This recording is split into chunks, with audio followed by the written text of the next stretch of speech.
Welcome to Shukla D point. आप सभी का स्वागत है आपके अपने YouTube channel Shukla D point में। मैं शिवम शुक्ला आप सभी दोस्तों का हार्दिक स्वागत करता हूं। दोस्तों, आज की वीडियो में हम बात करेंगे दर्शन और शिक्षा के बीच में संबंध क्या होता है, यानी relationship between education and philosophy. इससे पहले आपने देखा होगा, जब फर्स्ट पेपर हम पढ़ रहे थे तो फर्स्ट पेपर में हमने क्या चर्चा करी थी कि रिलेशनशिप बिटवीन एजुकेशन एंड जो है उसमें हमने क्या था, साइकोलॉजी का अध्ययन किया था। यानी साइकोलॉजी और एजुकेशन के बीच में हमने संबंध स्थापित करा था। यानी हमने शिक्षा और दर्शन के भी मतलब मनोविज्ञान के बीच में उसमें संबंध पढ़ा था। लेकिन इसमें क्या पढ़ते हैं हम, इसमें दर्शन और शिक्षा के बीच में ये संबंध पढ़ते हैं। इसमें हम यह भी देखते हैं कि दर्शन और शिक्षा एक ही सिक्के के दो पहलू कैसे होते हैं। इसमें हम यह भी देखते हैं कि दर्शन और शिक्षा का अन्योन्य आश्रित संबंध होता है। अभी बताएंगे अन्योन्य आश्रित का मतलब क्या होता है। अन्योन्य आश्रित का मतलब होता है कि एक दूसरे पर दोनों आधारित है, यानी बिना शिक्षा के ना तो दर्शन की संभावना या कल्पना की जा सकती है, ना जो है शिक्षा के बिना दर्शन की, ना दर्शन के बिना शिक्षा की। दोनों एक दूसरे के क्या है, संपूरक हैं, कॉम्प्लीमेंट हैं। दूसरा, शिक्षा जो होता है एक आधार दर्शन होता है। शिक्षा क्या होता है, एक आधार दर्शन होता है। साथ ही दर्शन जो होता है विचार पक्ष होता है, और शिक्षा जो होता है उसका क्रिया पक्ष होता है। तो विचार पक्ष होता है दर्शन, और जो उसका क्रिया पक्ष होता है यानी शिक्षा। हिंदी में आप पढ़ते होंगे गद्य और पद्य, तो उसमें एक कला पक्ष होता है, एक भाव पक्ष। तो जो भाव पक्ष होता है उसको दर्शन कहते हैं, और जो उसका क्रिया पक्ष यानी कला पक्ष होता है उसको हम उसका हिंदी साहित्य का कला पक्ष यानी गद्य कहते हैं। समझ में आई बात। तो वो सारे हर एक सब्जेक्ट में से होते हैं। निगमन पद्धति, आगमन पद्धति, तमाम सारी पद्धतियां होती हैं। वैज्ञानिक पद्धति, गुणात्मक पद्धति, परिणामात्मक पद्धति, कई प्रकार की पद्धतियां हर सब्जेक्ट को पढ़ने की होती हैं। उन सभी पद्धतियों पर हम चर्चा कर लिए थे फर्स्ट ईयर में। तो आज के वीडियो में हम बात करें कुल मिलाकर के दर्शन और शिक्षा के बीच में क्या संबंध होता है, आखिरकार दर्शन और शिक्षा क्यों संबंधित है। इन मुद्दों को हम चर्चा करेंगे। आखिरकार कौन कौन से ऐसे पहलू हैं जो इन दोनों को एक दूसरे से लिंक करते हैं, यानी जोड़ते हैं दोनों सब्जेक्ट को। ठीक, तो इससे पहले आपको चलना पड़ेगा थोड़ा चैप्टर 1 में हमने आपको बताया था कि दर्शन क्या होता है। उसमें हमने दर्शन का अर्थ समझा था और दर्शन की परिभाषा समझी थी। ठीक, तो meaning and definitions is called concept.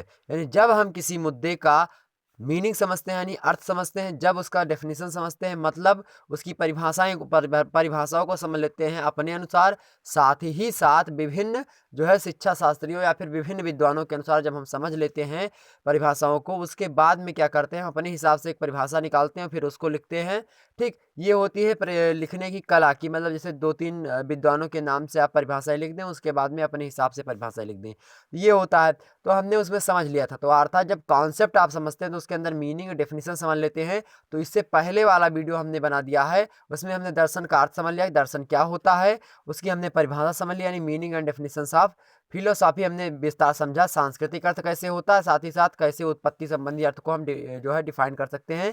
इन सभी मुद्दों को चढ़ते हुए हमने कॉम्टे, डीबी और फिक्टे अर्थात डॉक्टर कृष्णन के अनुसार दर्शन की परिभाषा समझी। उसके अंदर हमने दर्शन की आवश्यकता समझी कि दर्शन जो होता है जीवन को उपयोगी कैसे बनाता है, दर्शन अर्थव्यवस्था में किस प्रकार से हावी होता है, साथ ही साथ दर्शन का क्या उपयोग होता है राजनीतिक व्यवस्था में, साथ ही साथ सांस्कृतिक विकास में दर्शन क्या भूमिका निभाता है। इन सभी मुद्दों पर हमने पहले वीडियो के अंतर्गत चर्चा कर ली है। तो वह वीडियो अगर आपने अभी तक नहीं देखा है तो उसको देख लेंगे, तब यह लेक्चर आपको और अच्छे तरीके से समझ में आएगा।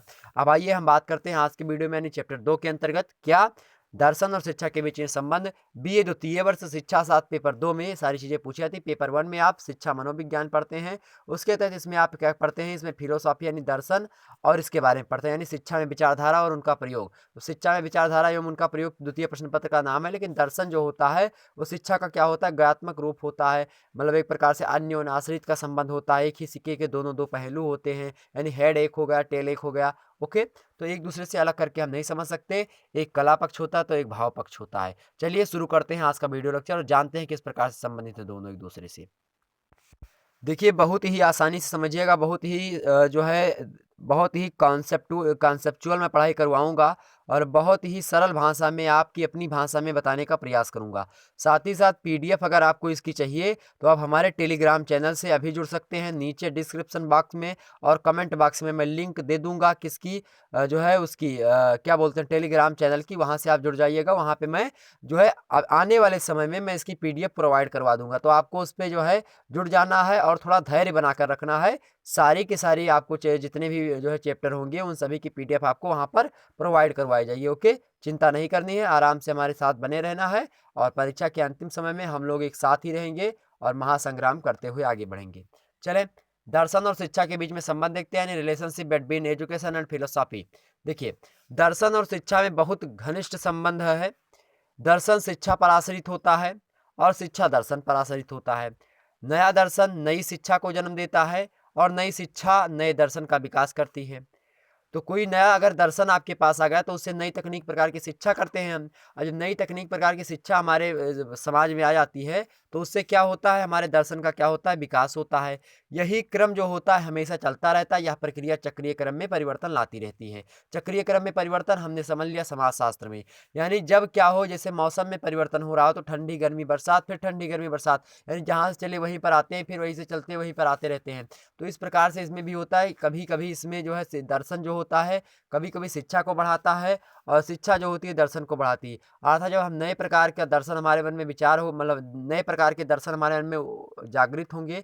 दर्शन का मतलब होता है क्या, दर्शन का मतलब होता है किसी चीज को देख करके ज्ञान प्राप्त करने की इच्छा रखने वाला व्यक्ति, वो दर्शन शास्त्री कहलाता है। और जब किसी चीज को हम देख करके ज्ञान प्राप्त करते हैं उस प्रक्रिया को हम दर्शन कहते हैं। समझ में आई बात? यानी अगर एक प्रकार से मैं कह सकूं इसको, तो ये भी आप एक भाषा में कह सकते हैं कि दर्शन का मतलब होता है जो है क्या कहते हैं, विद्या अनुराग। विद्या अनुराग या फिर ज्ञान पाने की इच्छा, या फिर ज्ञान पिपासु आप बोल सकते हैं, ज्ञान पाने की तीव्र इच्छा प्रकट करने वाला। ठीक, समझ गए बात? तो स्टडी मेनिया जिसको आप बोल सकते हैं, स्टडी मेनिया अध्ययन के क्षेत्र में विशेष रुचि प्रदान करने वाला, तमाम प्रकार के शब्द हैं, आप उसको बोल सकते हैं। तो जो ज़्यादा पढ़ने वाला हो, तो एक शिक्षक होता है यानी टीचर होता है, वह क्या करता है, वो पूरी किताब को पढ़ता है और उसके बारे में जो भी जानकारी होती है उसको इधर उधर से इकट्ठा करके आप तक पहुंचाता है। तो शिक्षक जो होता है एक दर्शन शास्त्री होता है। सबसे पहली बात यानी शिक्षक जो होता है एक दर्शन शास्त्री होता है। अगर शिक्षक एक दर्शन शास्त्री और शिक्षक एक मनोविज्ञान शास्त्री नहीं है, मनोविज्ञान और उसको दर्शन का ज्ञान नहीं है शिक्षा मतलब शिक्षक को, तो वो फिर सही तरीके से बच्चे को डील नहीं कर पाएगा। और वही शिक्षक जो होता है हमेशा जो है क्या करता है, मात खाता रहता है इधर उधर। तो शिक्षक को सबसे जरूरी काम यह होता है कि वह मनोविज्ञान का ज्ञाता हो, साथ ही ज़्यादा ज्ञाता ना हो, लेकिन हाँ कुछ ऐसे मुद्दे हों जो पता हो कि मंद बुद्धि बालक कौन है, तीव्र बुद्धि बालक है, उसमें वो जो है कलात्मक छात्र कौन है, इनमें वो अंतर स्थापित कर ले। साथ ही साथ वो कैसे पढ़ाना उसको भी सिनेरियो उसकी फिक्स होनी चाहिए। ओके, तो ये सारे मुद्दे होते हैं किसी टीचर बनने के लिए। आपको दर्शन की आवश्यकता है नहीं कि आप कोई किताब देखते मार्केट में नई बुक आई तो उसको पढ़ने की लालसा आपके अंदर हो जाए तो आप दर्शन शास्त्री हैं। दर्शन शास्त्री हैं तो आप उसमें आप शिक्षित हो सकते हैं। जैसे जो है आपने देखा होगा, हमने राजनीति साथ में आपको बताया होगा, ये पुराने ज़माने में जो राजा हुआ करते थे वो दर्शन शास्त्री उनका होना अति आवश्यक होता था, क्योंकि उनको शिक्षित होना पड़ता था। और शिक्षित होने के लिए उनको क्या होना चाहिए, एक विद्या अनुराग होनी चाहिए थी उनके अंदर। ठीक, ये बात समझ में आई? चलिए, तो ये जो होता था यह प्रक्रिया दर्शन और शिक्षा की, ये एक दूसरे के क्या हैं, जुड़े हुए हैं एक दूसरे से। और ये दोनों एक दूसरे से ऐसे चलते रहते हैं। कभी दर्शन शिक्षा पर हावी होता है, कभी शिक्षा दर्शन पर हावी होती है। समझ में आई बात? दर्शन और शिक्षा के संबंध को निम्न 3 रूपों में हम स्पष्ट कर सकते हैं। पहला रूप देखिए, पहला रूप क्या है, दर्शन और शिक्षा अन्योन्य आश्रित संबंध है। अन्योन्य आश्रित मतलब होता है कि शिक्षा दर्शन से संबंधित है जितना, उतना ही दर्शन मतलब शिक्षा से संबंधित है। दर्शन जितना शिक्षा से है उतना शिक्षा दर्शन से। ठीक, समझ में आई बात? चलिए देख लेते हैं दर्शन और शिक्षा के अन्योन्य आश्रित संबंध। दूसरा हम क्या देखेंगे, दूसरा हम देखेंगे मित्रों, दूसरा हम देखेंगे आपका शिक्षा का एक आधार मतलब शिक्षा का एक आधार दर्शन होता है। जब शिक्षा जो होती है उसके बेस में यानी उसके आधार में शिक्षा को बनने में जो दर्शन होता है वो महत्वपूर्ण भूमिका निभाता है। और तीसरा मुद्दा हम देखेंगे, दर्शन जो होता है वह विचार पक्ष होता है और जो शिक्षा होता है वह उसका क्या होता है, क्रिया पक्ष। यानी विचार तो आता है दर्शन से और उन्हीं विचारों पर जो है प्रैक्टिकल होता है, उन्हीं विचारों को आगे बढ़ाती है कौन, शिक्षा। यानी शिक्षा के द्वारा उन्हीं विचारों को लोगों के सामने प्रकट किया जाता है। चलिए शुरू करते हैं। पहला मुद्दा, दर्शन जो होता है और शिक्षा एक दूसरे से क्या है, लिंक्ड है, यानी अन्योन्य आश्रित का संबंध प्रकट करते हैं। दर्शन और शिक्षा में अत्यंत घनिष्ठ संबंध होता है। दर्शन और शिक्षा का संबंध अन्योन्य आश्रित है, मतलब इसका यह होता है दर्शन शिक्षा पर आश्रित है और शिक्षा दर्शन पर आश्रित है, इसी को अन्योन्य आश्रित कहते हैं। दर्शन और शिक्षा की पारस्परिक निर्भरता है। दर्शन शिक्षा को प्रभावित करता है और शिक्षा दार्शनिक दृष्टिकोण पर नियंत्रण रखता है। यानी दर्शन जो होता है शिक्षा को प्रभावित करता है। जब कोई नया दर्शन आ जाता है और कोई नया व्यक्ति आता है जिसका विचार जो हो बड़ा उच्च कोटि का हो, तो उच्च कोटि का दर्शन हो गया उसका। ठीक, जैसे गांधी जी का दर्शन कुछ अलग था, मैकियावेली का दर्शन अलग था, ठीक, प्लेटो का अलग था, अरस्तू का अलग था, मार्क्स का अलग था। सभी प्रकार के दर्शन आते गए। इसी प्रकार से सबकी विचारधाराएं जब देखते नहीं, मार्क्सवादी विचारधारा, गांधीवादी विचारधारा, ठीक है, इसी प्रकार से जो बहुत दर्शन शास्त्री होते हैं बड़े बड़े, उनकी विचारधाराएं आ जाती हैं। चूंकि दर्शन जो होता है एक विचार पक्ष होता है, दर्शन शास्त्रियों से विचार आते हैं, और उन्हीं विचारों पर जब हम गहन अध्ययन करते हैं तो शिक्षा में करते हैं। तो यानी उसका जो मान लिया कि कोई केमिकल है, केमिस्ट्री में आपने पढ़ा होगा, कोई केमिकल होता है, तो केमिकल क्या है, केमिकल आपका क्या है, तो केमिकल आपका है दर्शन। लेकिन उस केमिकल से क्या क्या चीजें बनाई जा सकती हैं निर्धारित करेगी शिक्षा। यानी शिक्षा के द्वारा हम मान लिया ऑक्सीजन गैस है, ऑक्सीजन से हम क्या क्या चीज़ें बना सकते हैं, यानी H2SO4 उसमें, यानी H2SO4 से हम ऑक्सीजन कैसे बनाएंगे, या हाइड्रोजन से हम H2SO4 कैसे बनाएंगे, या फिर नमक से हम सोडियम हाइड्रोक्साइड कैसे बनाएंगे। ये सारे मुद्दे होते हैं। यानी पन्ने पेपर मान लेते हैं, मटेरियल जो होते हैं इधर उधर के, वो क्या है, वो एक प्रकार के दर्शन है। लेकिन अगर पुस्तक छप गई उसी की, तो क्या हो गई, शिक्षा हो गई। समझ में आई बात, समझ में आई बात। यानी मैं तमाम प्रकार की पिक्स वगैरह ला करके आपके सामने प्रकट करता हूं, तो मैं जो सारी चीज़ें करता हूं ये तो मेरे क्या हैं, ये दर्शन है। लेकिन जो वीडियो आप तक कंटेंट पूरा वीडियो निर्धारित रूप में पहुंच रहा है, वीडियो के माध्यम से आपका सिलेबस कंप्लीट हो रहा है, ये आपकी शिक्षा है। समझ में आई बात। यानी जो रॉ मटेरियल यानी पार्ट होते हैं वह शिक्षा, वह विचार होता, मतलब विचार पक्ष होता है। यानी अगर मैं कह सकूं इसको, तो यह एक प्रकार का दर्शन होता है। लेकिन जब वह जो है प्रक्रिया जो होती है वो पूरी हो जाती है और एक नई वस्तु हमारे सामने आती है, उसी को हम शिक्षा कहते हैं। अर्थात शिक्षा मतलब दर्शन के द्वारा शिक्षा जन्म लेती है। यानी दर्शन आधार होता है और शिक्षा क्या होती है, उस पर मकान के रूप में, छत के रूप में होती है। यानी जब कोई घर बनता है तो उसमें जो नींव होती है वह दर्शन का कार्य करती है, और जिसको दीवारें और उसका छत होता है वह शिक्षा का कार्य करती है। समझ में आई बात। तो अब इससे ज़्यादा उदाहरण मैं नहीं दे सकता, और इससे ज़्यादा उदाहरण अगर आप कॉपी में देंगे तो एग्जामिनर जो होगा एकदम से कन्फ्यूज आ जाएगा और वो आपको नंबर भी कम देगा। तो ज़्यादा उदाहरण भी नहीं देना है। हाँ, उदाहरण देना पड़ेगा आपको, उदाहरण जरूर देना है। जैसे मान लेते हैं आप अपने हिसाब से, जब पूछेगा कि शिक्षा और दर्शन के बीच में क्या संबंध है, आप अपने शब्दों में व्यक्त करिए, तब आप इन उदाहरणों का प्रयोग कर सकते हैं और बड़े आसानी से कर सकते हैं। ठीक, समझ में आई बात। चलो आगे बढ़ते हैं। तो दर्शन जो होता है शिक्षा को प्रभावित करता है। शिक्षा जो होती, शिक्षा दार्शनिक दृष्टिकोण पर नियंत्रण रखती है। यानी दार्शनिक दृष्टिकोण कैसा होगा वह उसके शिक्षा पर निर्भर करेगा। यानी गांधी जी दार्शनिक थे, तो गांधी जी की शिक्षा कैसी हुई, अब वह नियंत्रण करती है गांधी जी का विचारधारा कैसी होगी। यानी गांधी जी ने वर्ण व्यवस्था को विशेष बल दिया, या फिर किस समय से गांधी जी ने पढ़ी, कहाँ पे पढ़ा, ठीक, तो वो विचारधारा जो होगी, मतलब वो शिक्षा, अब शिक्षा के द्वारा विचारधारा भी जन्म लेती है। यानी गांधी जी ने कहाँ पे पढ़ा, उन्होंने पढ़ा, उनके मन में नई विचारधारा उत्पन्न हुई। अब वह विचारधारा किससे उत्पन्न हुई, क्योंकि वह शिक्षा का जो बैकग्राउंड था उनका वो कहाँ का था। तो एक दूसरे से दोनों कहीं ना कहीं परस्पर संबंधित है, 50-50% एक दूसरे से संबंधित है।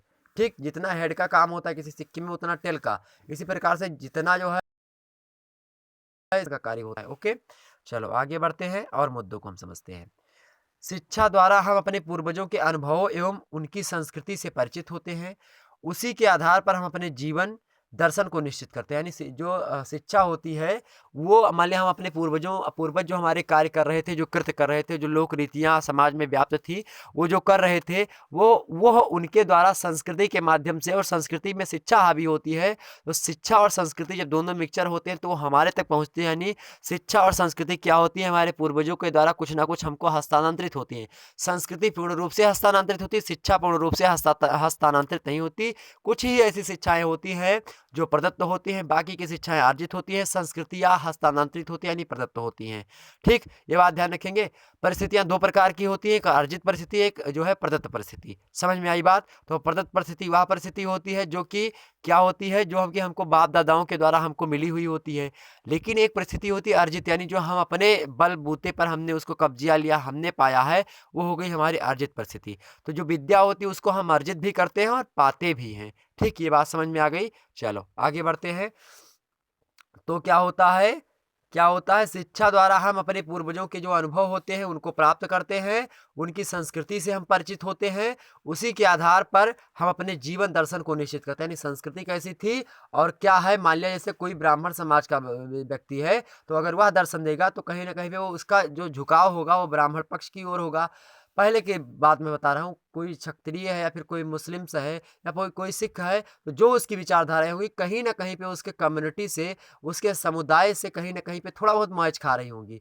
ठीक, तो ये होता है, यानी उसकी शिक्षा और उसकी संस्कृति कैसी है, यह डिनोट करता है किसी विचारधारा को पनपने के लिए। यानी तो विचारधारा पनपेगी तो विचारधारा किसको कहते हैं? विचारधारा हम दर्शन को कहते हैं। यानी वह विचारधारा जो शिक्षा और संस्कृति पर आधारित होती है, वह कहीं न कहीं पर क्या होती है, उसके ऊपर झुकाव होती है, जैसी कि उसकी शिक्षा हुई होती है। यानी शिक्षा किस समाज में हुई है, वह निर्धारित करता है। यानी वह विचारधारा किस प्रकार से देगा, वह उसका शिक्षित बैकग्राउंड निर्धारित करता है। ठीक, ये बात समझ में आई आपको? तो शिक्षा द्वारा हम अपने पूर्वजों के अनुभवों एवं उनकी संस्कृति से परिचित होते हैं। उनकी मतलब उसी के आधार पर हम अपने जीवन दर्शन को निश्चित करते हैं। जैसा हमारा जीवन दर्शन होता है, उसी के अनुरूप हम अपनी भावी पीढ़ी को ढालने का प्रयास करते हैं। यानी कहीं न कहीं पे जो पिता, आपने देखा होगा, जो पिता जो उनके जिनका लक्ष्य होता है पिता का अपने, और वो पिता वो लक्ष्य नहीं प्राप्त कर पाता, तो अपने बच्चों को वह लक्ष्य प्राप्त करवाने के लिए पढ़ाता-लिखाता है। तो ये उदाहरण आप यहाँ पे ले सकते हैं। ठीक? ये बात समझ में आ गई? चलो आगे बढ़ते हैं और हम मुद्दों को समझ लेते हैं। यही नहीं, जितने भी उच्च कोटि के दार्शनिक अगर देखे जाएँ, तो वे उच्च कोटि के शिक्षाविद भी हैं। यानी जितने भी अगर दार्शनिक देखें जो उच्च कोटि के शिक्षाविद हैं, मतलब दार्शनिक हैं, वो कहीं न कहीं पे शिक्षाविद हैं, यानी वो शिक्षक भी रहे हैं। ठीक? दर्शन और शिक्षा का इतिहास इस बात का प्रमाण है, जितने महान दार्शनिक हुए हैं, वे अपने समय के महान शिक्षा शास्त्री भी रहे हैं।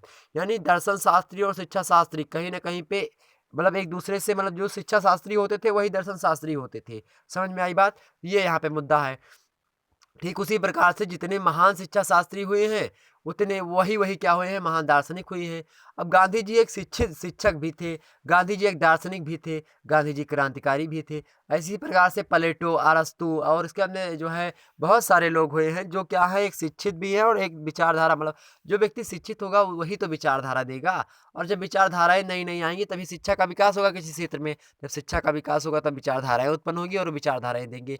जो व्यक्ति शिक्षित होगा वही विचारधाराओं को देगा। यानी जब वो विचारधाराओं को देगा तब वह क्या होगा, दार्शनिक होगा। जब वह शिक्षाविद होगा, यानी शिक्षा अध्ययन करेगा, तो वह शिक्षा शास्त्री होगा। इतनी बात समझ में आई आपके? आगे बढ़ते हैं। जैसे ठीक उसी प्रकार जितने शिक्षा शास्त्री होते हैं वे अपने युग के क्या है, महान दार्शनिक थे। जैसे वशिष्ठ मुनि को देखिए, वशिष्ठ मुनि एक दार्शनिक थे, लेकिन वशिष्ठ मुनि रामचंद्र जी को शिक्षा भी ग्रहण करवाते थे। तो एक प्रकार से वो गुरु भी थे, यानी शिक्षाविद भी थे, यानी शिक्षा थे। जैसे वाल्मीकि जी भी लोग और उसको शिक्षा ग्रहण करवा रहे थे। तो ये और एक प्रकार से क्या थे, वो एक प्रकार से दार्शनिक भी थे। ठीक, तो ये हो गए। विश्वामित्र जी, ठीक, विश्वामित्र जी लोग उसको शिक्षा ग्रहण करवाते थे। वाल्मीकि जी भी शिक्षा ग्रहण करवा रहे थे बाद में। वाल्मीकि जी जो थे वो डाकू थे पहले, लेकिन बाद में क्या हुआ, इनको एक साधु मिले। उन्होंने कहा कि जो तुम ये गलत कार्य कर रहे हो, इनमें आपके परिवार की साझेदारी होगी कि नहीं होगी। तो ये अपने घर पे गए, पूछ करके आए, और जब पूछ करके आए तो इनके घर वालों ने कहा नहीं, मैं क्यों साझेदारी होऊंगा, कर तो आप रहे कर्म ना, तो आपका कर्तव्य है कि गृहस्थ आश्रम का पालन करेंगे। तो बीवी बच्चों ने साफ मना कर दिया कि मैं आपके पाप में भागीदारी नहीं बनूंगा। तो वो तुरंत आया, वही उसी प्रकार वहीं से त्याग दिया सारी चीज और संन्यास ले लिया। और जब वो शुरुआत में रामचंद्र जी का नाम ले रहा था तो राम नहीं निकल रहा था, मरा मरा निकल रहा था उसके मुंह से। तो वो था कौन, वाल्मीकि, उसको वाल्मीकि कहते हैं। तो वही वाल्मीकि जी हैं। वशिष्ठ मुनि जो हैं वो जो रामचंद्र जी को बचपन में शिक्षा ग्रहण करवाते थे। विश्वामित्र ने क्या किया था, रामचंद्र जी को ताड़का को जो मारने के लिए ले गए थे, जो है जो ऋषि मुनि, वो थे विश्वामित्र।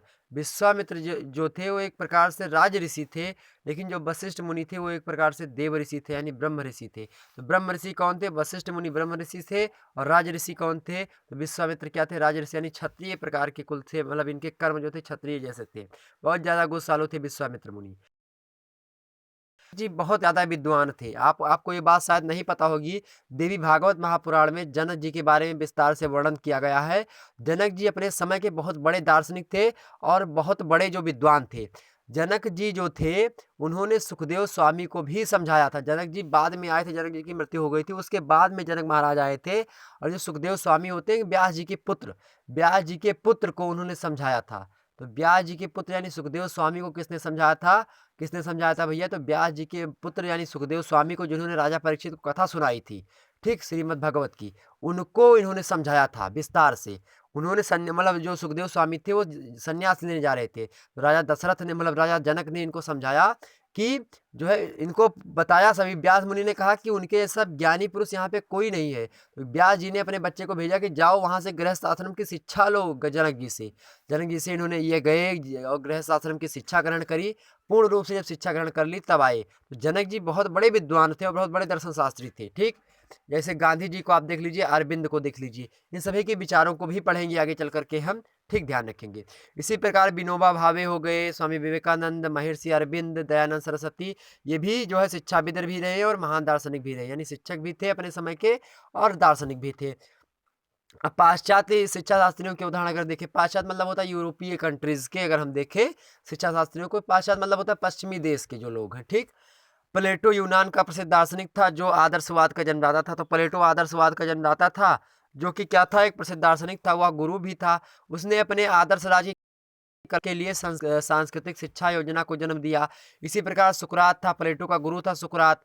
ठीक, सुकरात कौन था, प्लेटो का गुरु था, और प्लेटो का गुरु सुकरात था। सुकरात का गुरु कौन था, अरस्तु था। ठीक, ध्यान रखेंगे। वह अपने शिष्यों को प्रश्नोत्तर विधि से क्या करता था, सत्यान्वेषण की शिक्षा देता। सत्यान्वेषण मतलब होता है सत्य को बताता था, या फिर उसके बाद में आप जो भी चीजें उसके शिष्य पूछते थे उसको सही सही बताता था और उसको एक विचारधारा के रूप में उभारता था। ठीक, कौन, तो जो सुकरात थे। ठीक, ध्यान रखेंगे।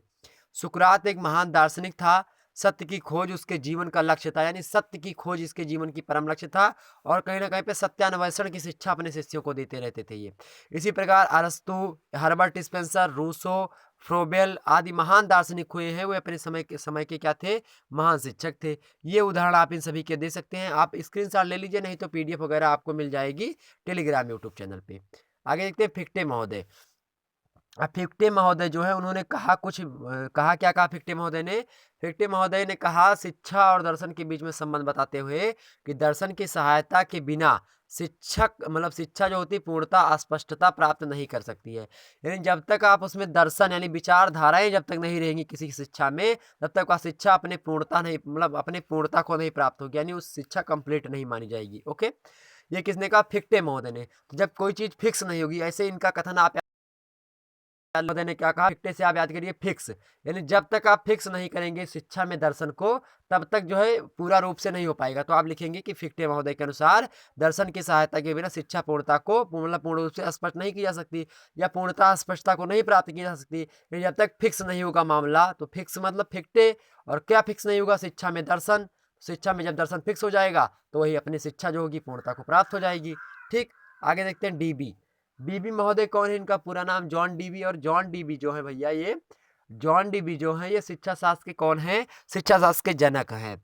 इन्होंने कहा दर्शन अपने सामान्यतम रूप में शिक्षा सिद्धांत ही है, यानी शिक्षा का सिद्धांत ही क्या है, दर्शन है, या दर्शन जो होते हैं शिक्षा के सिद्धांत होते हैं। किसने कहा, डीबी ने कहा। क्या कहा, डीबी ने क्या कहा, डीबी ने कहा। तो डीबी से आप याद कर लिए डीबी, डीबी ने क्या कहा, डीबी। तो जॉन डीबी ने कहा कि दर्शन अपने सामान्यतम रूप में शिक्षा सिद्धांत है, यानी आप ऐसे भी ले सकते हैं कि शिक्षा सिद्धांत ही दर्शन होता है।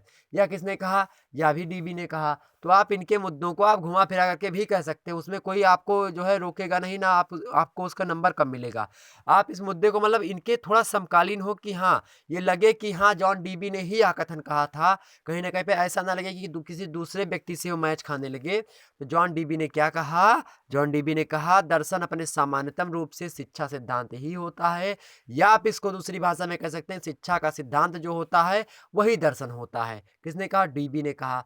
अब अगला देख लेते हैं हम। ये तो था शिक्षा जो होता है, शिक्षा हमने इसको क्या बताया था, शिक्षा जो है वो क्या है, शिक्षा अन्योन्याश्रित चीजें हैं, अन्योन्याश्रित संबंध। शिक्षा और किसका, शिक्षा और दर्शन का क्या पहला हमने चर्चा कर लिया।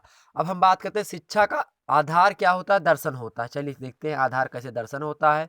चलो भैया थोड़ा देख लेते हैं हम कि शिक्षा का आधार दर्शन कैसे होता है। वर्तमान समय की बात हम थोड़ा करेंगे। वर्तमान समय में खोज हुआ, अनुसंधान बहुत सारे हो गए हैं, प्रयोग की तमाम सारी जो है विधि हुई, शिक्षा के तमाम सारे क्षेत्र बढ़े हैं, शिक्षा के क्षेत्र में तमाम प्रकार के कार्य चल रहे हैं। तो फिर भी दर्शन और वैज्ञानिक प्रवृत्ति में कोई मतभेद नहीं है। विज्ञान की आधारभूत प्रवृत्तियों को समझने में हमारी मतलब दर्शन हमारी सहायता करता है। शिक्षा के प्रत्येक विषय का अपना एक दर्शन होता है। शिक्षा का कोई भी विषय आप पढ़ेंगे तो उसका एक दर्शन होता है। बिना दर्शन के शिक्षा की कल्पना दैट इज इम्पॉसिबल, संभव नहीं है। चाहे वह साहित्य हो, चाहे कला हो, चाहे विज्ञान हो, कुछ भी हो। आपको अगर कुछ भी क्षेत्र में पढ़ना, चाहे साहित्य पढ़ना, चाहे कला पढ़ना, चाहे विज्ञान पढ़ना है, तो आप कोई भी अगर क्षेत्र में आप पढ़ाई कर रहे हैं तो पहले उसकी विचारधारा होगी, उसके सिद्धांत होंगे और वही शिक्षा का कार्य करेंगे, मतलब वही शिक्षा के आधार के रूप में आएंगे। ओके, इस प्रकार अनेक प्रकार की शिक्षा सिद्धांत दार्शनिकों के ही मस्तिष्क के उपज होते हैं। वो शिक्षा के सिद्धांत मतलब बनाते हैं उन्हीं के दिमाग से। दर्शन शिक्षा को एक महत्वपूर्ण आधार प्रदान करता है। क्या करता है? दर्शन जो होता है शिक्षा को एक महत्वपूर्ण आधार प्रदान करता है। हर्बर्ट स्पेंसर ने कहा, हर्बर्ट स्पेंसर महोदय ने क्या कहा? हर्बर्ट स्पेंसर महोदय ने कहा कि क्या कहा? ठीक ही कहा है कि वास्तविक शिक्षा का संचालन वास्तविक दार्शनिक ही करता है। तो वास्तविक शिक्षा का संचालन कौन करता है? वास्तविक शिक्षा का संचालन कौन करता है? हर्बर्ट स्पेंसर करते हैं। कौन करते हैं? स्पेंसर। स्पेंसर, हर्बर्ट स्पेंसर क्या करते हैं? वास्तविक शिक्षा का संचालन वास्तविक दार्शनिक ही करता है। यह कौन कहता है? यह कहते हैं हर्बर्ट स्पेंसर। जॉन डीबी ने क्या कहा? जॉन डीबी ने कहा दर्शन अपने सामान्यतम रूप में शिक्षा सिद्धांत ही होता है। फिक्टे महोदय ने क्या कहा? फिक्टे महोदय ने फिक्स होने की बात कही। फिक्स किसकी? कि दर्शन में से जब तक शिक्षा नहीं होगी तब तक पूर्णता को शिक्षा नहीं प्राप्त होती है। शिक्षा के सिद्धांत है, फिर शिक्षा अपने पूर्णता को नहीं प्राप्त होती। ये बात समझ में आई। अब तीसरा मुद्दा हम समझते हैं, दर्शन विचार पक्ष और उसका जो क्रिया पक्ष होता है वह शिक्षा होती है। पक्ष होता है और शिक्षा क्या होती है? क्रिया पक्ष होती है, यानी कला पक्ष, यानी इसको भाव पक्ष भी आप कह सकते हैं। दर्शन भाव पक्ष होता है और जो उसका शिक्षा होती है वो कला पक्ष होती है। ठीक, ध्यान रखेंगे। चलिए शुरू करते। दर्शन और शिक्षा में कोई अंतर नहीं होता। दर्शन और शिक्षा में कोई अंतर नहीं है। दर्शन विचार है और शिक्षा उस विचार का व्यवहारिक क्रिया है।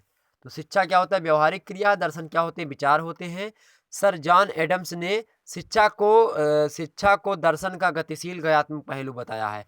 तो शिक्षा को दर्शन का क्या बताया? गतिशील गयात्मक पहलू। शिक्षा को यानी दर्शन जो होता है पहले आ जाता है, उसके बाद में जब दर्शन का विकास होने लगता है, दर्शन पर व्यवहारिक ज्ञान होने लगते हैं, दर्शन पर टिप्पणियां होने लगती हैं, वही क्या होती है? वही शिक्षा में बदल जाती है। तो गयात्मक मतलब होता है उसके बाद की वस्तु, यानी उसके बाद की चीजें। यानी जब दर्शन आया तो दर्शन के बाद में क्या हुआ, दर्शन में किस प्रकार के चेंजेस हुए, दर्शन के क्या क्या फैक्टर हुए आगे चल करके, तो वही क्या बन जाते हैं? उसी को कहते हैं गयात्मक पहलू। तो शिक्षा दर्शन का क्या है? शिक्षा दर्शन का गयात्मक पहलू है। यह कथन किसने कहा? या कहा सर जॉन एडम्स ने कहा शिक्षा दर्शन का गयात्मक पहलू है। यानी education is a dynamic side of philosophy.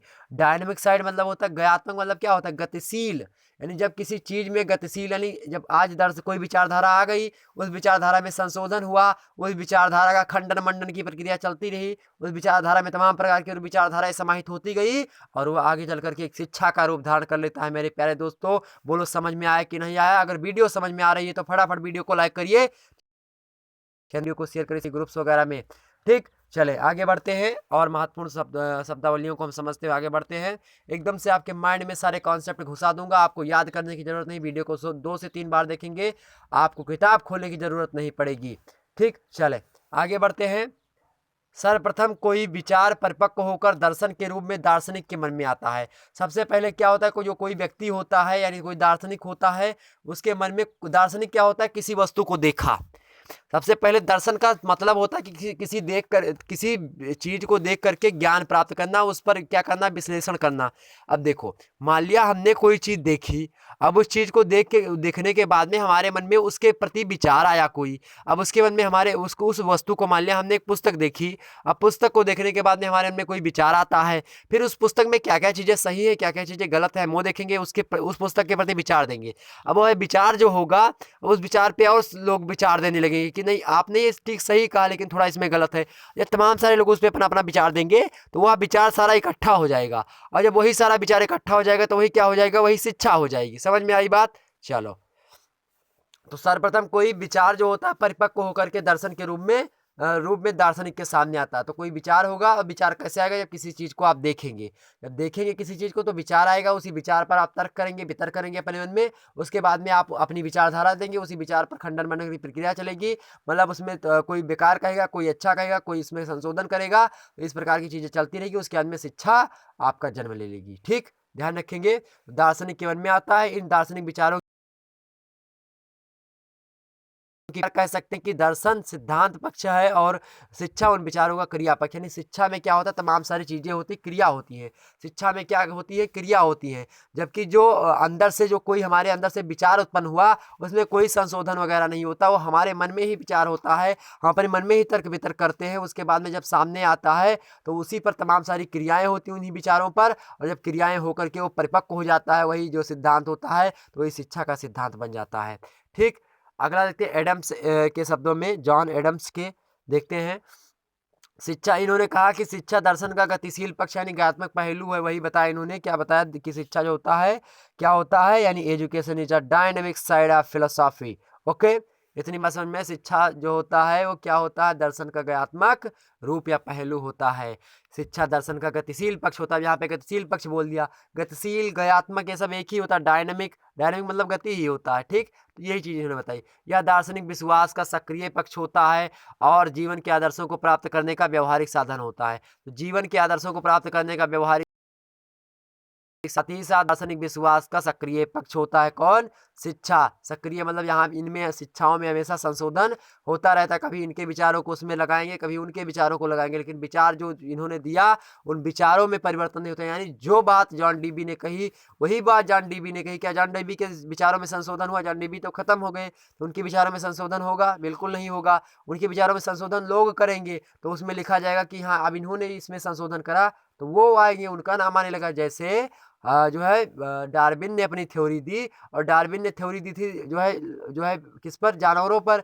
लेकिन वो उसी थ्योरी को समाज पर थ्योरी दी किसने, हर्बर्ट स्पेंसर ने। तो हर्बर्ट स्पेंसर का भी विकास का सिद्धांत है, डार्विन का भी विकास का सिद्धांत है। ठीक, ध्यान रखेंगे। लेकिन जो जो डार्विन ने कहा था वही डार्विन ने कहा था, उसमें संशोधन नहीं हुआ। वो जो गलत कहा कि उसमें जो चीजें गलत थी डार्विन की, तो गलत बताई गई, जो सही थी वो सही बताई गई। ठीक, और जो है इसमें हर्बर्ट स्पेंसर ने क्या क्या किया, तो हर्बर्ट स्पेंसर का नाम आगे आएगा। ओके, दो सारे मुद्दे होते हैं। आगे दे, दर्शन और शिक्षा एक ही सिक्के के दो पहलू में, इसको समझ लेते हैं।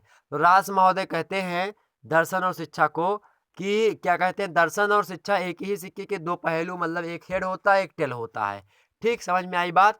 यानी philosophy and education are like the two sides of a coin, the one in implied by the other, the former is the क्या है, contemplated मतलब of life, while the later is the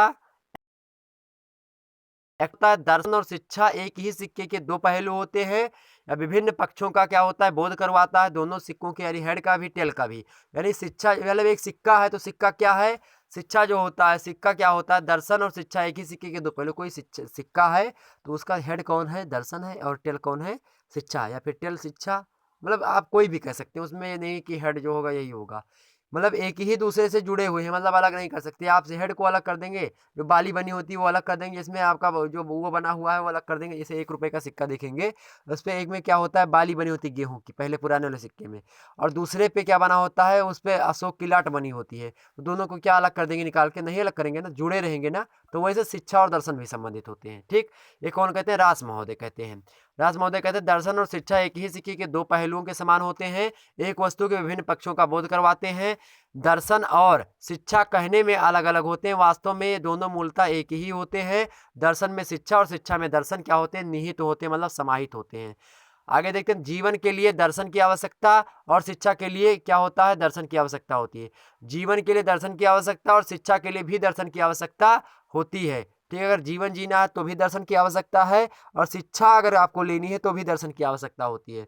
सर्वप्रथम दर्शन की आवश्यकता जीवन के लिए की प्रत्येक क्या है, सबसे पहले अगर बात करें हम, तो जीवन के लिए दर्शन की उपयोगिता होती है। जैसा कि पहले वीडियो में हमने समझ लिया था। पहले वीडियो में हमने क्या समझा था मित्रों, पहले वीडियो में हमने समझ लिया था, आपको पता होगा, पहले वीडियो में हमने समझा था, पहले वीडियो में हमने आपको क्या बताया था कि शिक्षा जो होता है, शिक्षा के द्वारा हम क्या करते हैं, हमारे जीवन को उपयोगी बनाती है। कौन, शिक्षा। अर्थव्यवस्था में जो है भूमिका निभाती है शिक्षा। राजनीतिक व्यवस्था में कौन भूमिका निभाती है? शिक्षा। सांस्कृतिक विकास कौन करता है? शिक्षा। और शिक्षा बनती किससे? दर्शन से। अर्थात दर्शन जो होता है सबसे पहले जीवन को उपयोगी बनाता है, उसके अंदर अर्थव्यवस्था चलाता है, राजनीतिक व्यवस्था को सुचारू रूप से चलाता है, दार्शनिक विचार, सामाजिक विकास, तमाम प्रकार के विकास कौन करता है? शिक्षा करती है। समझ में आई बात? चलो आगे बढ़ते हैं। क्योंकि प्रत्येक व्यक्ति चाहे वह मूढ़ हो, मतलब चाहे मूर्ख हो, चाहे विद्वान हो, अथवा कि निजी जीवन दर्शन हो किसी का पर्सनल, और उसी के अनुसार वह अपना कार्य करता हो। दर्शन जीवन के विभिन्न गुणों की प्राप्ति और गुणों का परित्याग, रहन सहन में विशेष ढंग तथा विशेष कार्यों को करने में उपयोगी एवं आवश्यक होता है। यानी कोई चाहे मूर्ख व्यक्ति है वह भी किसी न किसी दर्शन का प्रयोग करके अपने कार्यों को करता है, कोई विद्वान व्यक्ति है वह भी अपने किसी न किसी विचारों का प्रयोग करके अपने अपने कार्यों को करता है। इसी प्रकार से दुनिया का हर एक व्यक्ति अपने अपने आंतरिक विचारों को मन में लेकर के अपनी अपनी क्रियाकलाप करते रहते हैं। यही होता है शिक्षा। क्या होती है? शिक्षा। जो दर्शन होता है, शिक्षा दर्शन का क्या होती है? क्रियात्मक पहलू होती है, यानी कि जो है प्रतिक्रियात्मक रूप होती है। यानी कभी भी आप दर्शन को अलग नहीं रख सकते अपने जीवन प्रयोगी क्षेत्र में। रोजमर्रा की चीजों में आप देखें, यानी जीवन प्रयोगी वस्तुओं के क्षेत्र में, तो उसमें एक ना एक विचार काम कर रहे होते हैं हर एक क्षेत्र में। आप कार्य करता है ना, वो एक व्यक्ति अगर कोई है तो वह अपने हिसाब से अपने विचार के, अपने जो है आंतरिक भावों को, अपने विचारों को व्यक्त करता है, तो उसका भी दर्शन है अपना। एक विद्वान व्यक्ति, उसका भी दर्शन है। हर एक व्यक्ति का अपना एक दर्शन होता है, यानी व्यक्तिगत दर्शन भी होता है, समाज का एक दर्शन होता है, वो सामूहिक दर्शन कहलाता है। समुदाय का होगा सामुदायिक दर्शन कहलाएगा, समूह का होगा वो सामूहिक दर्शन कहलाएगा। इसी प्रकार से राज्य का कोई दर्शन होगा वो राजकीय दर्शन कहलाएगा। राजनीति का होगा तो राजनीतिक दर्शन कहलाएगा। अर्थव्यवस्था होगा तो अर्थशास्त्रीय दर्शन कहलाएगा। कई प्रकार के दर्शन होते हैं। ओके, चलो आगे बढ़ते हैं। दर्शन शिक्षा के लिए भी परम आवश्यक है, क्योंकि जीवन के लिए शिक्षा की आवश्यकता होती है और जीवन के लिए दर्शन की भी आवश्यकता होती है। अतः शिक्षा हेतु दर्शन की आवश्यकता अत्यंत स्वाभाविक होती है। जब तक शिक्षा, मतलब जब तक आपके पास दर्शन है नहीं, जब तक आपके मन में विचार नहीं उत्पन्न होगी, तब तक आपके मन में शिक्षा भी उत्पन्न नहीं हो सकती। यानी बिना दर्शन के शिक्षा की कल्पना भी नहीं की जा सकती। ये बात आप समझ लीजिए। ठीक, तो शिक्षा हेतु दर्शन की आवश्यकता अत्यंत स्वाभाविक है। दर्शन शिक्षा का क्या होता है? प्रमुख आधार होता है। इसी के द्वारा शिक्षा की सभी समस्याओं का क्या होता है? निदान संभव हो पाता है। मित्रों, क्या होता है? अतएव निष्कर्ष रूप में हम कह सकते हैं कि शिक्षा योजना को सफलीभूत बनाने के लिए दर्शन परम आवश्यक होता है। अगर शिक्षा को पूर्णता को प्राप्त होना तो दर्शन उसमें लाना पड़ेगा। दर्शन शिक्षा का क्या करता है? मार्गदर्शन करता है। शिक्षा के उद्देश्य, शिक्षण विधि क्या होगी, पाठ्यक्रम क्या होगा, अनुशासन तथा शिक्षा के साधन निश्चित करने में दर्शन और दार्शनिक विचार जो होते हैं वह महत्वपूर्ण भूमिका निभाते हैं। ये बात आप ध्यान रखेंगे। बटलर महोदय ने इस कथन की पुष्टि करते हुए कहा कि शिक्षा दर्शन के प्रयोगों के लिए एक पथ प्रदर्शक होती है, एक मार्गदर्शन होती है। यानी शिक्षा दर्शन का अगर कोई प्रयोग, दर्शन के जो प्रयोग होती है वो क्या करते हैं? वो शिक्षा जो होती है उसको बढ़ावा देते हैं, पथ प्रदर्शक का कार्य करता है। कौन? शिक्षा अनुसंधान के क्षेत्र के रूप में दार्शनिक निर्णय हेतु निश्चित सामग्री को आधार के रूप में प्रदान करती है। ऐसा नहीं कि शिक्षा दर्शन को बढ़ावा नहीं देती। शिक्षा के द्वारा दर्शन का विकास होता है।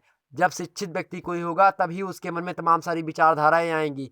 जो मूर्ख व्यक्ति होगा उसके मन में केवल कुछ ही विचार आएंगे, लेकिन जो दार्शनिक यानी जो शिक्षा शास्त्री होगा, यानी जो शिक्षित व्यक्ति होगा उसके मन में तरह तरह के विचार आएंगे। हर एक वस्तु को देखने के बाद उसके मन में विचार आते हैं। हिंदी साहित्य में एक विधा होती है निबंध। निबंध विधा किसका द्योतक है? निबंध विधा विचारों का द्योतक है। अपने विचारों को साहित्यिक कलम प्रदान करते हैं कौन? साहित्यकार लोग। और निबंध लिखते हैं बंधन मुक्त होकर के, अपने मन के भावों को व्यक्त करते हैं। वही क्या होता है? दर्शन होता है, वही विचार होता है उनका। और वही विचार क्या होता है? शिक्षा में प्रयोग किया जाता है। कोई निबंध आचार्य रामचंद्र शुक्ला ने लिखा, उसी निबंध को आप पढ़ते हैं किसमें? शिक्षा में। समझ में आई बात? तो पढ़ते क्या हैं? पढ़ते हैं आप उसमें विकास हो रहा है तो वो पढ़ रहे हैं आप शिक्षा में, लेकिन वो विचार है किसका? आचार्य रामचंद्र शुक्ला का। यानी आचार्य रामचंद्र शुक्ला का वह व्यक्तिगत दर्शन होता है। वही व्यक्तिगत दर्शन शिक्षा के सिलेबस में शामिल होता है। वही हम और आप क्या करते हैं? पढ़ते हैं। आई बात समझ में? आई बात समझ में अगर आई तो चलिए वीडियो को लाइक करिए, चैनल को सब्सक्राइब कर दीजिए और वीडियो को शेयर कर दीजिए सभी ग्रुप्स वगैरह में। फिर मिलते हैं हम अगले वीडियो में इसके चैप्टर 3 के साथ, और उसमें हम चर्चा करेंगे चैप्टर 3 में दर्शन का एक शिक्षक के लिए क्या महत्व होता है। यानी एक टीचर के लिए शिक्षा किस, मतलब दर्शन किस प्रकार से उपयोगी है। तमाम सारे टीचर्स की मैं उपयोगिता बताऊंगा और देखेंगे कि टीचर जो होते हैं क्यों नहीं सफल होते हैं। टीचर को सफल होने के लिए किन किन विचारधाराओं का प्रयोग करना है हमको, उन सभी मुद्दों पर हम चर्चा करेंगे। ठीक है, यानी importance of philosophy for a teacher. Okay, चलिए फिर मिलते हैं हम अगले वीडियो में। तब तक के लिए जय हिंद, जय भारत।